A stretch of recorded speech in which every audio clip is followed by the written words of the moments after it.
Jules Verne. Voyage au centre de la Terre. Chapitre 31.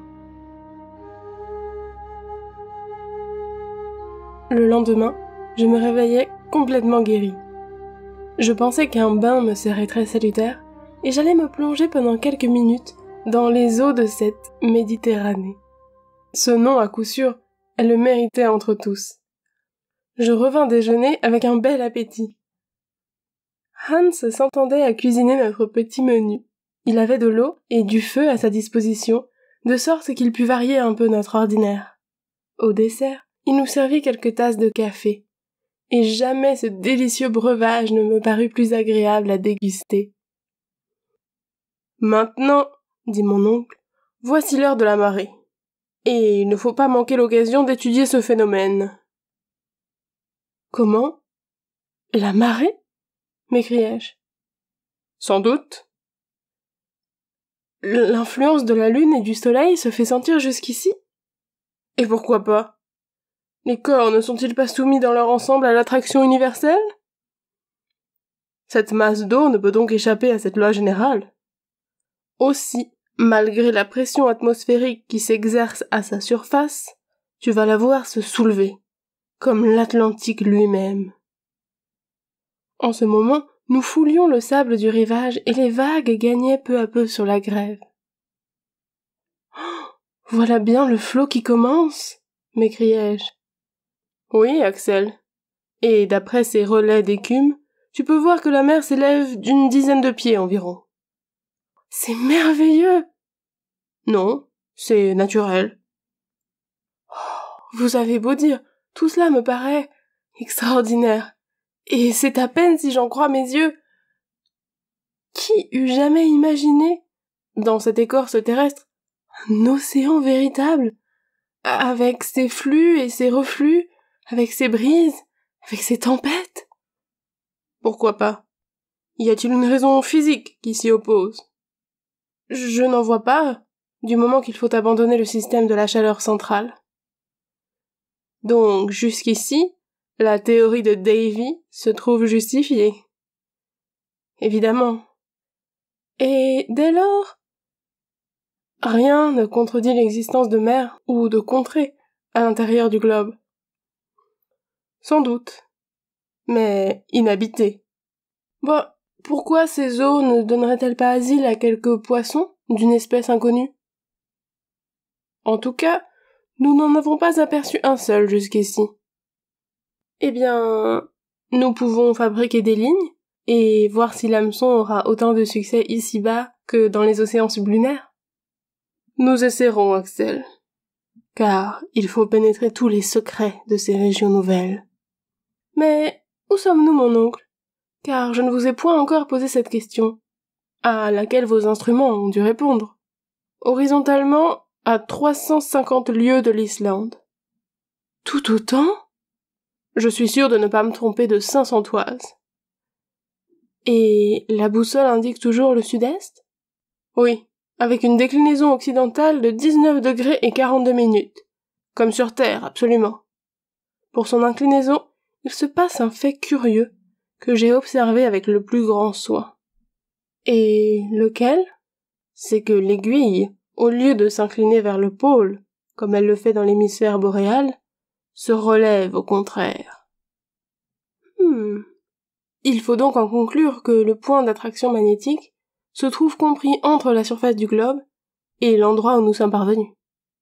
Précisément. Il est probable que si nous arrivions sous les régions polaires, vers ce 70e degré où James Ross a découvert le pôle magnétique, nous verrions l'aiguille se dresser verticalement.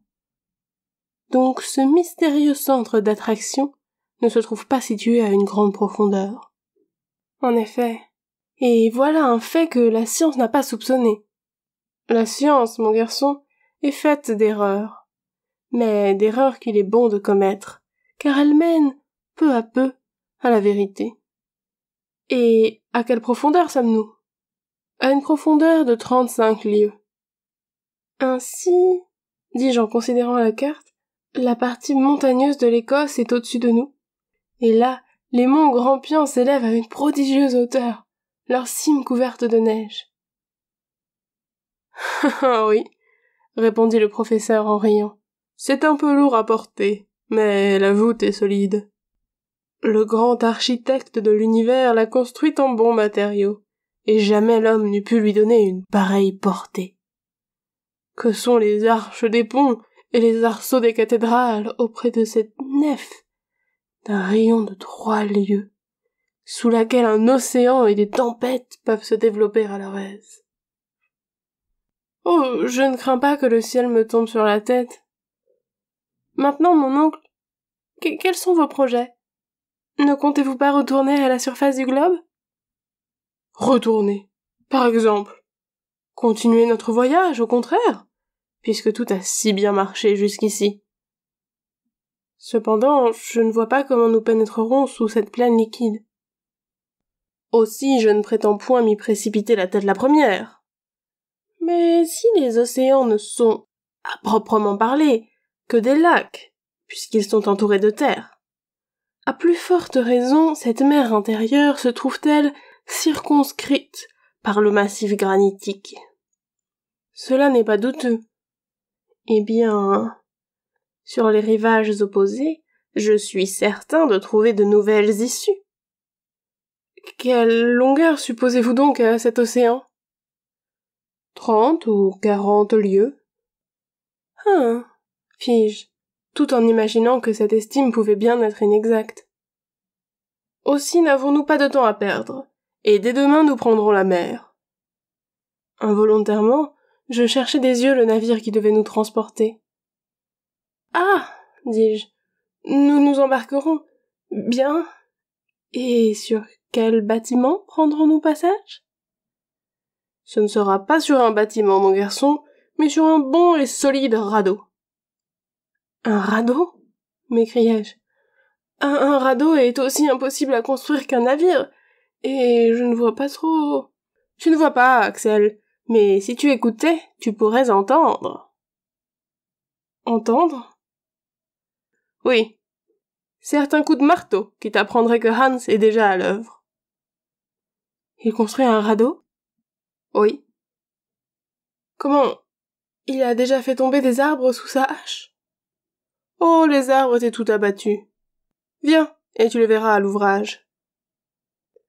Après un quart d'heure de marche, de l'autre côté du promontoire qui formait le petit port naturel, j'aperçus Hans au travail. Quelques pas encore, et je fus près de lui. À ma grande surprise, un radeau à demi terminé s'étendait sur le sable. Il était fait de poutres d'un bois particulier, et un grand nombre de madriers, de courbes, de couples de toute espèce jonchaient littéralement le sol. Il y avait là de quoi construire une marine entière. Mon oncle, m'écriai-je, mais quel est ce bois? C'est du pin, du sapin, du bouleau, toutes les espèces des conifères du Nord, minéralisées sous l'action des eaux de la mer. Est-il possible? C'est ce qu'on appelle du Surtarbrandur, ou bois fossile. Mais alors, comme les lignites, il doit avoir la dureté de la pierre, et il ne pourra flotter. Quelquefois cela arrive. Il y a de ces bois qui sont devenus de véritables anthracites. Mais d'autres, tels que ceux-ci, n'ont encore subi qu'un commencement de transformation fossile. Regarde plutôt, ajouta mon oncle, en jetant à la mer une de ses précieuses épaves. Le morceau de bois, après avoir disparu, revint à la surface des flots et oscilla au gré de leurs ondulations. « Es-tu convaincu ?» dit mon oncle. « Convaincu. Surtout que cela n'est pas croyable. » Le lendemain soir, grâce à l'habileté du guide, le radeau était terminé. Il avait 10 pieds de long sur 5 de large.